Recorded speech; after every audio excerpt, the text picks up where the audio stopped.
선생님들 안녕하세요. 교육학 클립 다시 교육사회학입니다. 오늘은 갈등론의 주요 이론들에 대해 알아볼 거예요.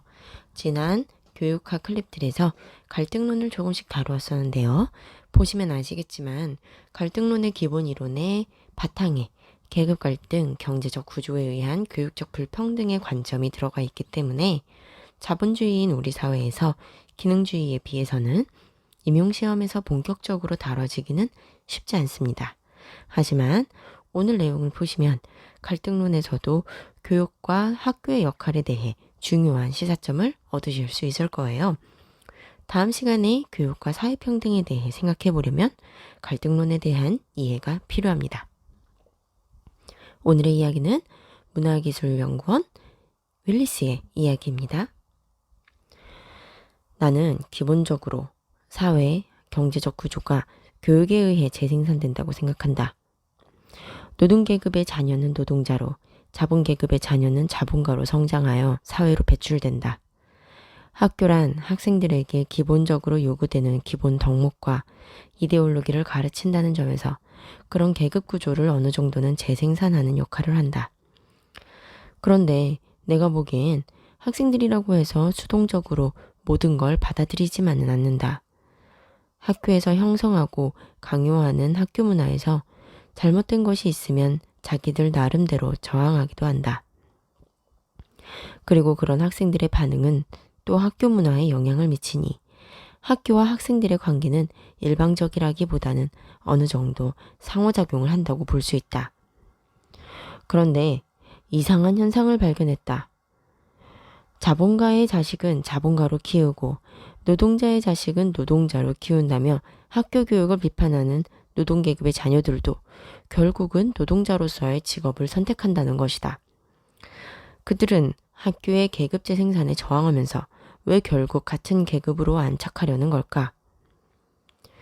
노동계급의 아이들은 학교 문화가 교양 있는 부르주아를 위한 교육이라고 비판하고 알고 있지만 학교 규율을 답답해한다. 그래서 일탈을 하는데 많은 교사들이 아이들의 이런 행동을 문제 행동으로 본다. 하지만 나는 그렇게 생각하지 않는다. 이 아이들은 학교 문화에 대항하는 자신들만의 반학교 문화를 적극적으로 창조해 나가고 있는 거다. 반학교 문화의 양상은 언어적, 행동적으로 나타난다. 부모가 노동계급인 아이들은 스스로 좀 센 척하는 경향이 있다. 자신들은 사나이라고 칭하면서 반대로 좀 점잖고 교양 있게 행동하는 자본가의 아이들은 범생이라고 칭한다. 또 공부를 열심히 하는 아이들에게는 그렇게 열심히 공부해봐야 학급에 사무직이나 할걸? 이라며 비하하기도 한다. 학문도야나 화이트 컬러 같은 정신노동을 우대하는 사회 분위기도 싫어한다. 하지만 문제는 언어와 행동만 그렇게 하는 것이 아니라 학교 생활을 그런 식으로 하다 보면 결국 아이들은 자연스럽게 학업과 멀어진다는 사실이다. 학교 규율을 어기고 공부를 멀리하고 학업에 열심히인 아이들과 거리를 두면서 성적이 떨어지고 아이들은 정신노동을 하는 자본계급과도 실제로도 멀어진다. 그렇지 않은 경우에도 사나이의 길을 스스로 포기하지 않는다. 그렇게 자기 부모처럼 노동계급을 스스로 선택하여 노동계급의 후대를 잇는 것이다.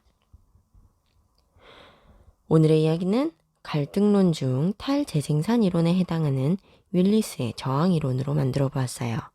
그러면 갈등론의 주요 이론을 살펴볼게요. 이야기 듣듯이 쭉 들어보세요. 갈등론은 크게 사회적 재생산 이론과 탈재생산론으로 나뉩니다. 첫 번째 사회적 재생산 이론은 학교는 기존 사회를 재생산한다는 입장이에요. 이미 경제구조, 경제력에 의해 결정된 계층이 학교 교육을 받은 뒤에도 재생산된다는 거예요. 학습자는 수동적 존재로 보고요. 볼스와 진티스의 경제적 재생산론, 브루디웨이의 문화적 재생산론, 알티스의 자본주의 국가론 등이 해당됩니다. 브루디웨이의 문화적 재생산론은 교육학 클립 2편에서 다룬 적이 있어요. 탈재생산 이론은 사회구조가 단순히 재생산되지만은 않는다는 입장입니다. 어느 정도는 재생산하는 경향이 있지만 반대로 학습자의 의지와 의식이 교육과 계급구조에 영향을 미친다고 보기도 합니다. 애플의 문화적 헤게모니론, 윌리스의 저항이론, 프레이리의 의식화 교육론이 해당됩니다. 먼저 보울스와 진티스의 경제적 재생산론부터 살펴볼게요.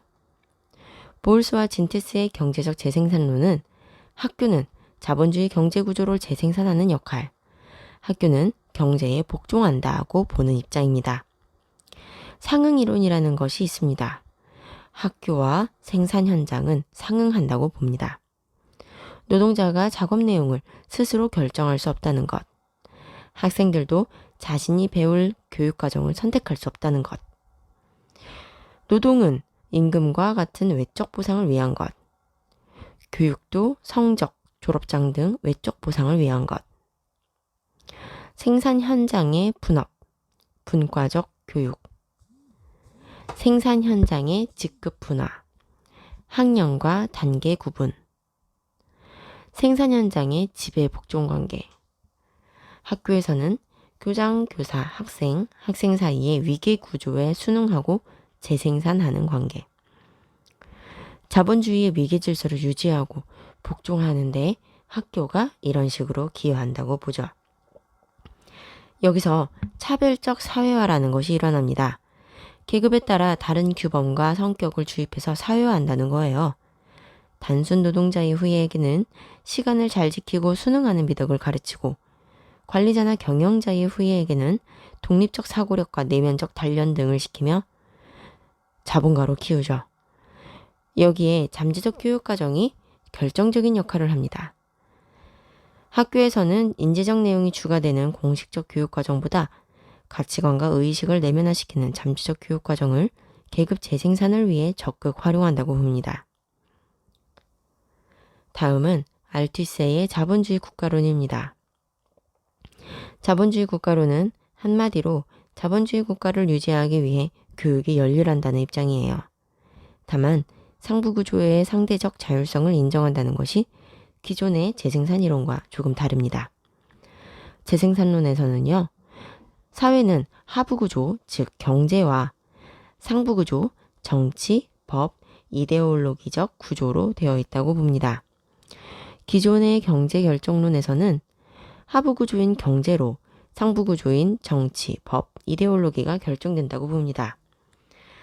하지만 알투세는 상부구조와 하부구조가 서로 상호작용을 하고 상부구조가 하부구조에 영향을 미칠 때도 있는데 이럴 때는 상대적 자율성이 있다고 한 것입니다.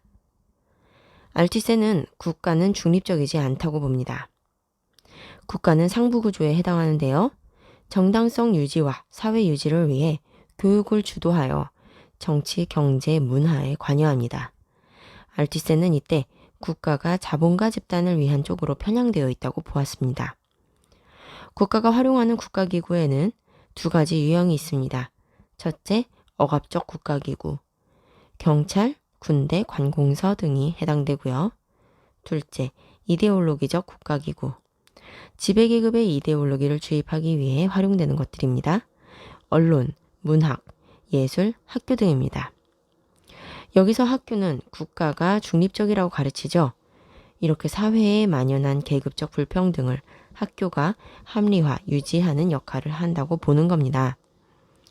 우리 사회는 어떤가요? 마지막으로 오늘 이야기에 나왔던 윌리스의 저항 이론을 살펴볼게요.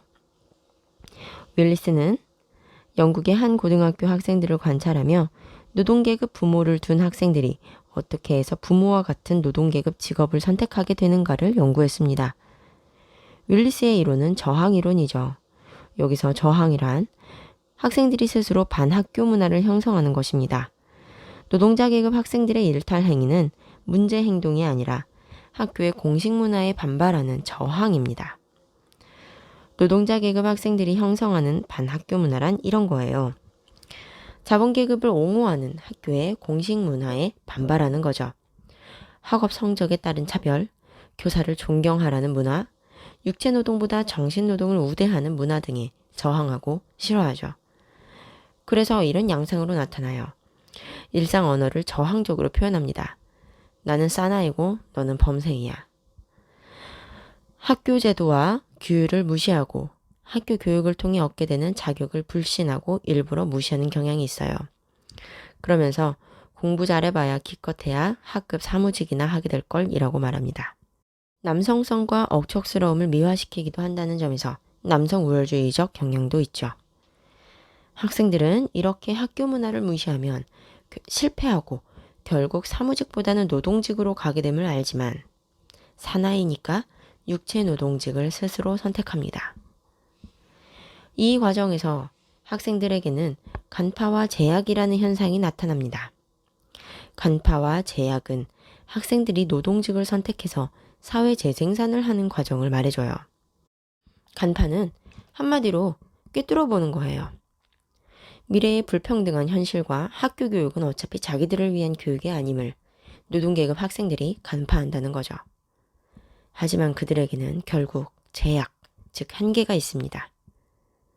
학교 교육의 의도를 간파하고 저항하지만 스스로 노동계급을 선택해서 불평등한 사회관계를 재생산하는 데 일조하는 것이 그들의 한계이자 제약입니다. 간파가 혁신으로 연결되지 못한다는 한계죠. 저항이론의 시사점은 학습자는 주체적이고 능동적이라는 거예요. 새로운 문화를 창출할 수 있는 잠재력이 있다고 보니까요. 또 계급과 문화는 상호작용하므로 계급은 절대적인 것이 아니라는 점에서 교육을 통해 사회적 계급적 구조의 모순을 일깨우면 사회개혁이 가능하다고 보고 기대합니다. 오늘은 이렇게 갈등론의 주요 이론들을 살펴보았어요. 이제 교육과 사회평등에 대해 이야기할 수 있는 기본적인 바탕이 생기셨네요. 다음 시간에는 평등한 사회를 교육으로 어떻게 이루어갈 수 있을까에 대해서 알아보겠습니다. 오늘의 생각해볼 문제예요. 저항을 한다면서 결국 노동계급을 선택하는 학생들의 한계에 대해 선생님들은 어떻게 생각하시나요? 자본주의 국가인 우리나라의 교육은 노동계급과 자본계급의 구분을 지식과 태도 측면에서 어떻게 가르치고 있는가? 한번 생각해 보세요. 날씨가 많이 덥죠? 건강이 최고예요. 선생님들 다음 시간에 만나요. 고맙습니다. 안녕.